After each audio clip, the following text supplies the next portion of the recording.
Isang magandang umaga po ng Huwebes sa inyo mga kaibigan. Latest weather update po tayo, February 29, 2024. And bago po tayo magpatuloy, pa-like and subscribe naman po. And pahit po ng notification bell para ma-update at ma-notify po kayo sa ating mga daily latest weather update. So ngayong umaga po ng Huwebes mga kaibigan, ang Sypnosis pa rin po natin or lagay ng panahon galing na rin po sa DOST Pag-asa. Binabantayan pa rin po natin ngayon ito pong Northeast monsoon sa ilang bahagi po ng Luzon at ng Visayas. Kasama na rin po dyan mga kaibigan dito sa may bandang area ng Mindanao. Ito nga pong trap ng low pressure area.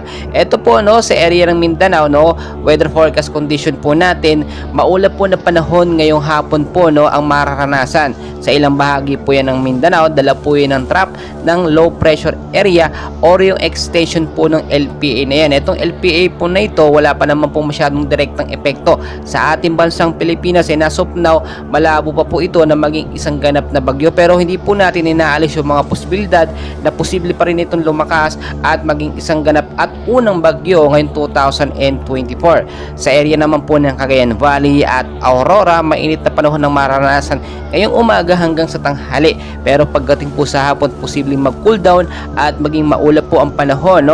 Dala naman po yan ng hanging amihan or northeast monsoon.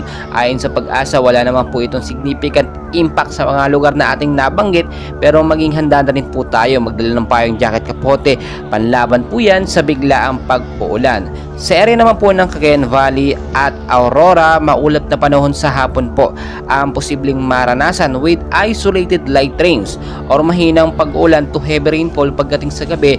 Dulot po yan ng northeast monsoon. Wala naman itong significant impact, pero mga kaibigan, ugaliin na rin po magdala ng payong jacket, kapote para sa biglaang pag-uulan ay nakahanda po tayo. So dito naman po tayo sa Metro Manila, kasama na po ilang bahagi ng Visayas at ng Luzon, maulap din po na panahon ang mararanasan sa hapon, pero sa umaga hanggang sa tanghali expect po natin medyo mainit po yan dahil nasa El Nino period pa rin po tayo.